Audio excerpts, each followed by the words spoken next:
ce n'était pas le radeau de la Méduse, ce bateau, qu'on se le dise au fond des ports, dise au fond des ports.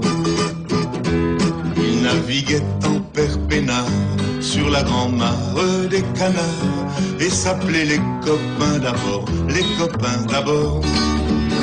Ces fluctuates, nec mergiture, c'était pas de la littérature, n'en déplaise aux jeteurs de sorts, aux jeteurs de sorts.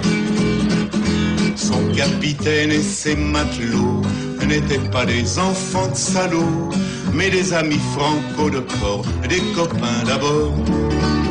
C'étaient pas des amis de luxe, des petits castors et pollux, des gens de Sodome et Gomorre, Sodome et Gomorre. C'étaient pas des amis choisis par Montaigne et la Boétie, sur le ventre ils se tapaient fort, les copains d'abord. C'étaient pas des anges non plus, l'évangile, ils l'avaient pas lu, mais ils s'aimaient toute voix de dehors, toute voix de dehors.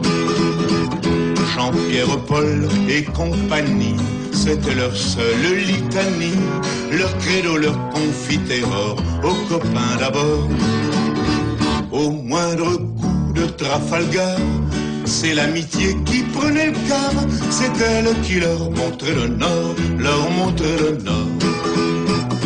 Et quand ils étaient en détresse, leurs bras lançaient des SOS, on aurait dit des sémaphores, les copains d'abord.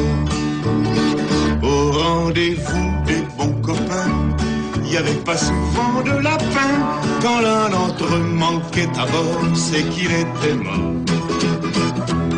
Oui, mais jamais, au grand jamais, son trou dans l'autre se refermait.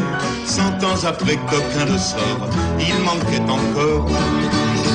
Des bateaux, j'en ai pris beaucoup, mais le seul qui ait tenu le coup, qui n'est jamais viré de bord, mais viré de bord,